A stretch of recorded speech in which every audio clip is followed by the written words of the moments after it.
अब तो लगता है प्रधानमंत्री जी के बातों से कि यह चुनाव देश विभाजन को रोकने के लिए भी है। जो भाषा वो इस्तेमाल कर रहे हैं, लेकिन गुजराती लोग उद्योगपति हैं। 4 साल का अग्निवीर उनके लिए सिक्योरिटी गार्ड नहीं। देश में भयावह स्थिति उत्पन्न होने वाली है। इमरजेंसी में जिस प्रकार लोगों को राजनीतिक बंदी बनाया गया था, उस तरह का काम ईडी और सीबीआई के द्वारा किया जाएगा, और वो हिंदू और मुसलमान करके चुनाव लड़ रहा है, मटन और मछली करके चुनाव लड़ रहा है।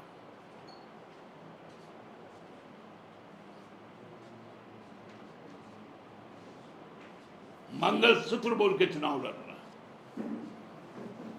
उसके पास में ये ताकत नहीं है कि इतना मां करके मटन मछली मुसलमान मंगलसूत्र ये सब तो बोल सकते हैं, लेकिन म से महंगाई भी है, वो महंगाई पे नहीं बोलेंगे। क्योंकि मैं अपनी पराजय को स्वीकार करते हुए कहा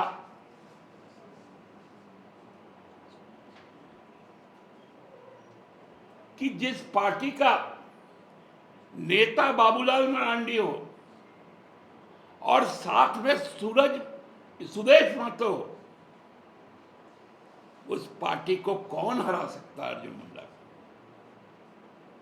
मतलब अर्जुन मुंडा की हार का स्वीकार उन्होंने कल खूंटी में किया। हम लोग सिंहभूम लोकसभा क्षेत्र का हमारी प्रत्याशी जोबा माझी ने नामांकन किया। हमारे सहयोगी दल कांग्रेस के प्रत्याशी कालीचरण मुंडा जी ने खूंटी में अपना नामांकन किया, और आज कल भी भाजपा के वर्तमान सांसद ने नामांकन किया था, और आज भी वर्तमान सांसद और एक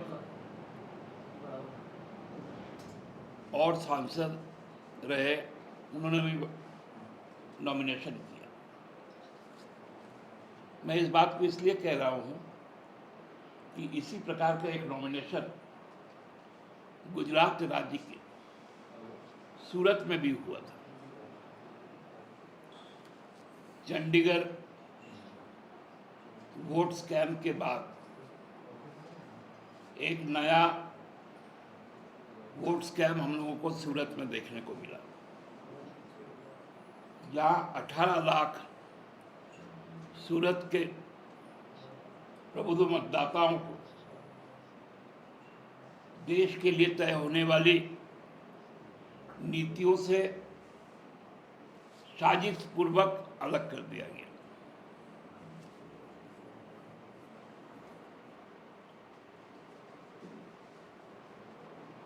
जहां कांग्रेस के उम्मीदवार थे, उनके नामांकन को रद्द किया गया,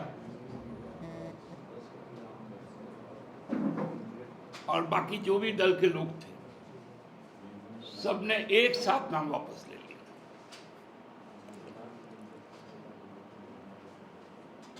इसके पहले भी निर्विरोध चुनाव हुए हैं, लेकिन उस समय जो जो निर्विरोध चुने गए, उनका जो स्ट्रैचर था, जैसे सबसे पहले 52 में हजारीबाग से तत्कालीन जो पद्मा राजा थे, रामगढ़ महाराज थे, वो निर्विरोध गए।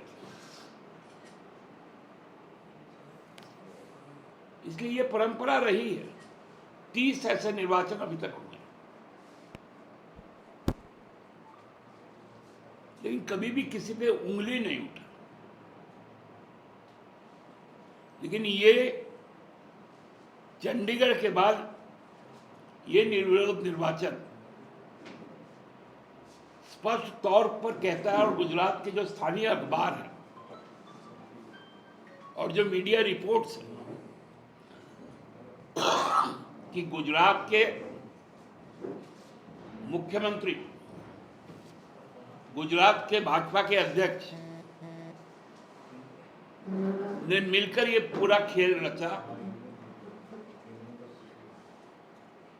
और जिलाधिकारी पर अन्यायपूर्वक दबाव डालकर, क्योंकि चुनाव आयोग का जो हैंडबुक है प्रस्तावक के बारे में बहुत स्पष्ट है। उसका नाम वोटर लिस्ट में यदि है, उसका भाग संख्या और क्रम संख्या यदि सही है, सिग्नेचर कोई माने नहीं रखता।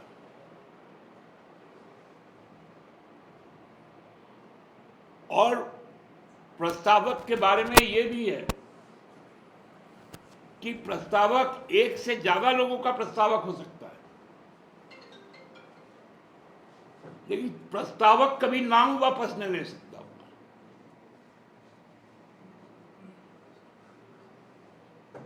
यह चुनाव आयोग का निर्देश है और पूरी जिम्मेवारी के साथ मैं इस बात को कह रहा हूं। लेकिन वहां क्या हुआ, गुजरात का क्राइम ब्रांच वो 3 प्रस्तावक को जबरन उठाया, एफिडेविट करवाया कि मेरा सिग्नेचर नहीं है। आप उस नियम के तहत ये बात है कि वो व्यक्ति अपना कोई भी सिग्नेचर, चाहे वो एब्रिविएशन में ही क्यों ना, यदि करता है तो फिर वो वापस नहीं ले सकता। तो उस एफिडेविट को सामने रखकर कैंडिडेट का नाम को रिजेक्ट कर दिया। और जब प्रेस के लोग, उनके पार्टी के लोग उनको ढूंढने निकले तो अभी तक की जो अद्यतन सूचना है कि वो गायब है।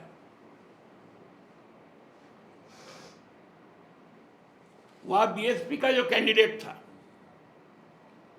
वो अपने फार्म हाउस में था। गुजरात पुलिस की क्राइम ब्रांच उनके फार्म हाउस में गया और मोबाइल बंद था। लोकेशन को लोकेट कर वहां से उनको उठा के लाया और सूरत के सबसे प्रतिष्ठित जो होटल है ली मेरिडियन, वहां सारी कवायद की गई।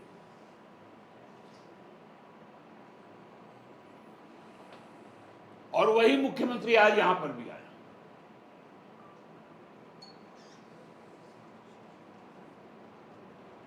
मतलब अब राजनीतिक शर्म हया कुछ नहीं। उस राज्य के एक पूर्व मुख्यमंत्री, केंद्रीय मंत्री, क्षत्रिय समाज के संबंध में जिस भाषा का प्रयोग कर रहे हैं, वही समाज का एक कद्दावर नेता कल खूंटी में भी आए थे और उन्होंने खूंटी में अपनी पराजय को स्वीकार करते हुए कहा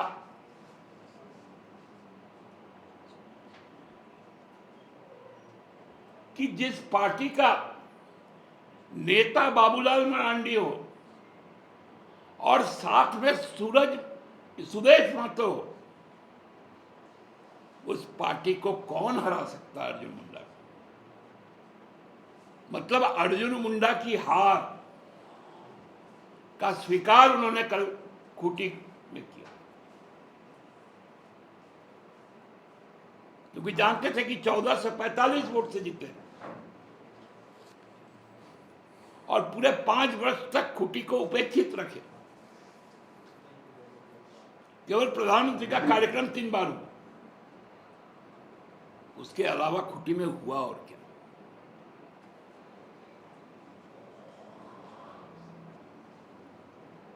उसको इंडस्ट्रियल जोन बनाना था, स्पेशल इकोनॉमिक जोन बनाना था, वो कहां गया।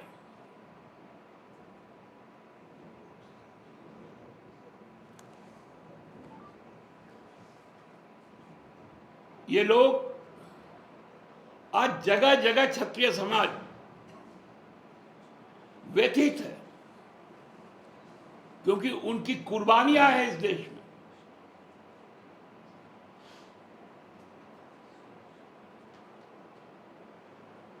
उनके लोग देश के लिए लड़ते हैं, उनके नाम पर एक पूरा का पूरा फौज का एक सेक्शन है राजपूत ब्रिगेड, राजपूत राइफल्स। आप उस समाज को गाली दे रहे हैं। हम लोग तो शुरुआती दिनों में जब इस चुनाव को देख रहे थे तो हम लोगों को लग रहा था कि ये अंतिम चुनाव है, ये अंतिम चुनाव संविधान बचाने का है, यह अंतिम चुनाव लोकतंत्र बचाने का है, यह अंतिम चुनाव बेरोजगारी के खिलाफ है, महंगाई के खिलाफ है। लेकिन अब तो लगता है प्रधानमंत्री जी के बातों से यह चुनाव देश विभाजन को रोकने के लिए भी है। जो भाषा वो इस्तेमाल कर रहे हैं, धन को जिस प्रकार से इस्तेमाल कर रहे हैं, जाति को जिस प्रकार से इस्तेमाल कर रहे हैं,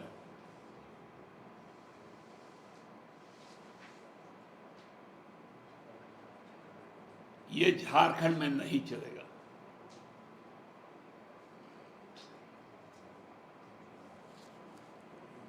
सभी जात धर्म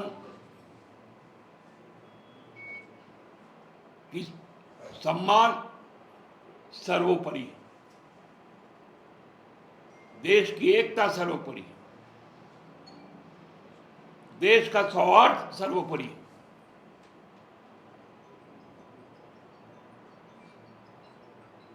सूरत एक बानगी है, आगे चुनाव नहीं होगा, ये इसका संकेत है।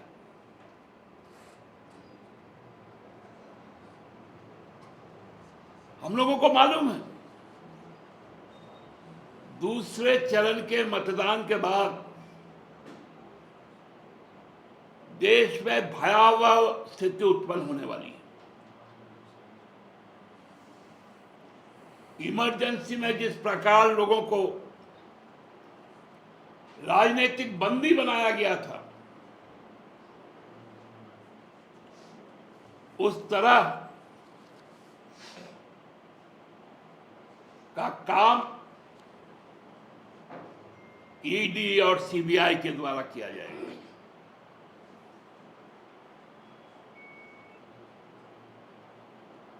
क्योंकि अब उनके पिछले 10 साल के काम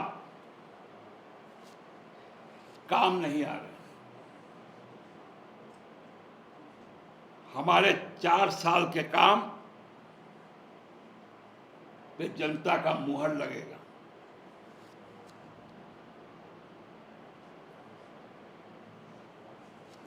हम हिसाब देकर चुनाव लड़ रहे हैं और वो हिंदू और मुसलमान करके चुनाव लड़ रहा है, मटन और मछली करके चुनाव लड़ रहा है।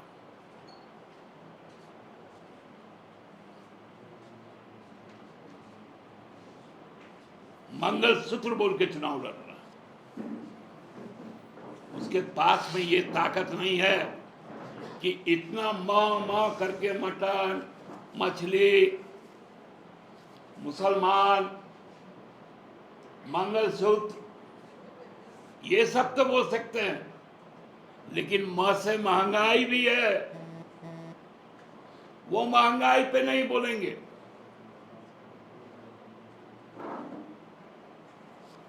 रूपाला जी क्षत्रिय को गाली देंगे, पूरे समाज को गाली देंगे।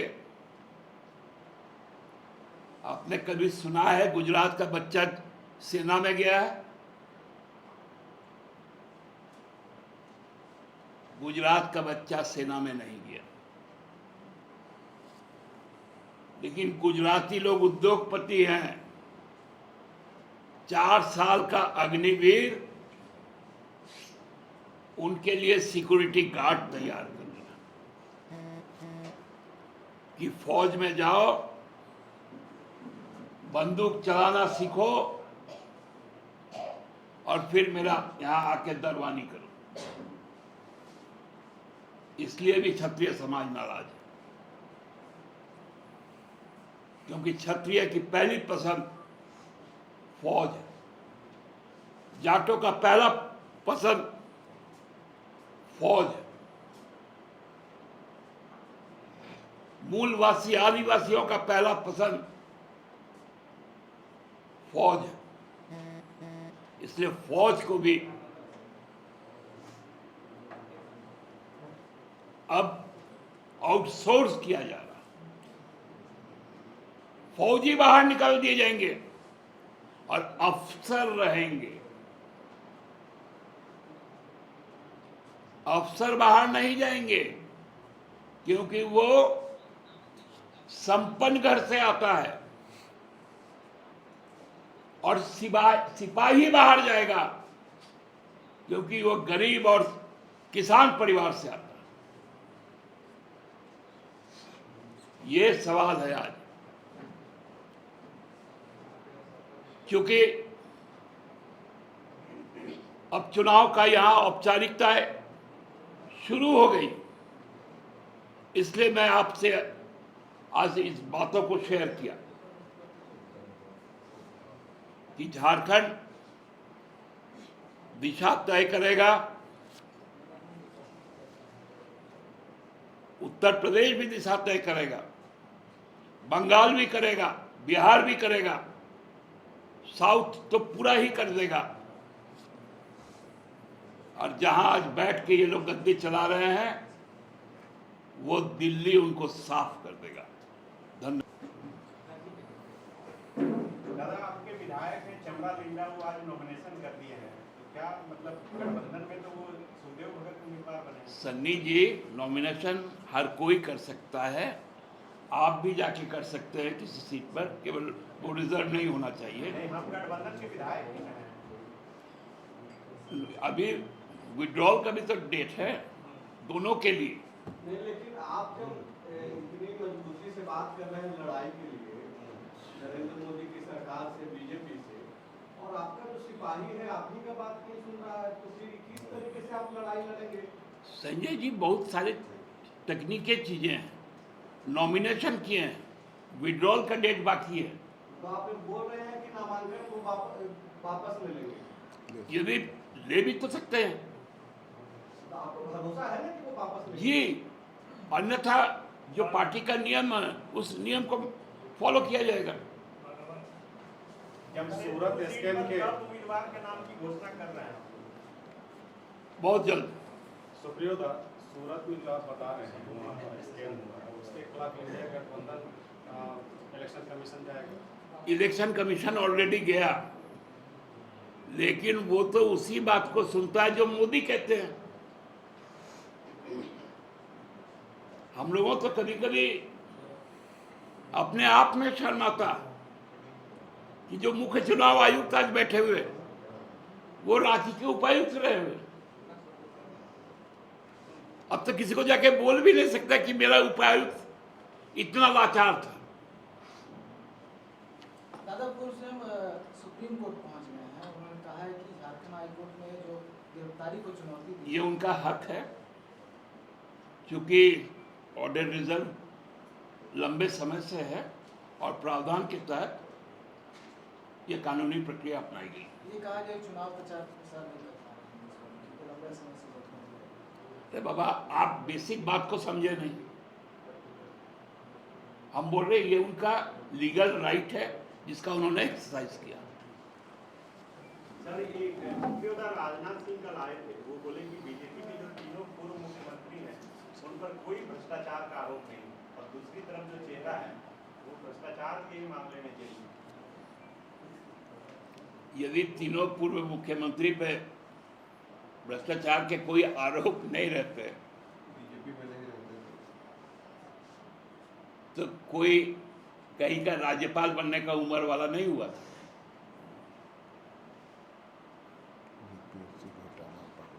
समझे? उनको भी मालूम है कि क्या हुआ है, क्योंकि उन्हीं के प्रिय का नॉमिनेशन था ना कल, इसलिए उन्होंने इस बात को कहा। मतलब रांची में अच्छा गुलाम रैली हो गया, लेकिन भाजपा का आरोप है कि अमित शाह आ रहे हैं, सब खत्म हो जाएगा। अमित शाह गांव में जा रहे हैं सिमडेगा, तो सब इनका गुलाम जो हुआ है सब खत्म हो जाएगा। बुझाएगा ना।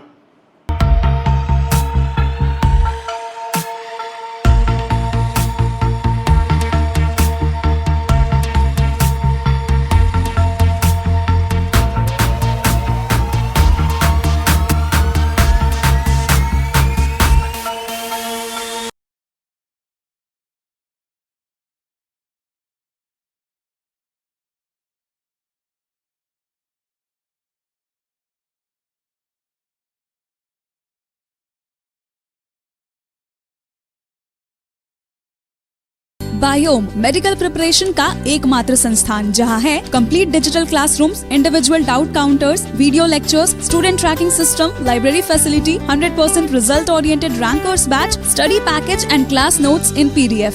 झारखंड के इतिहास में पहली बार नीट UG में 700 मार्क्स पार। 10th पास स्टूडेंट्स के लिए फाउंडेशन कोर्स और 11th पास स्टूडेंट के लिए फ्रेशर कोर्स। 12th पास स्टूडेंट्स के लिए टारगेट कोर्स 18 अप्रैल से शुरू हो रहे हैं। Contact biome. thefollowup.in. Like, share, and subscribe. www.thefollowup.in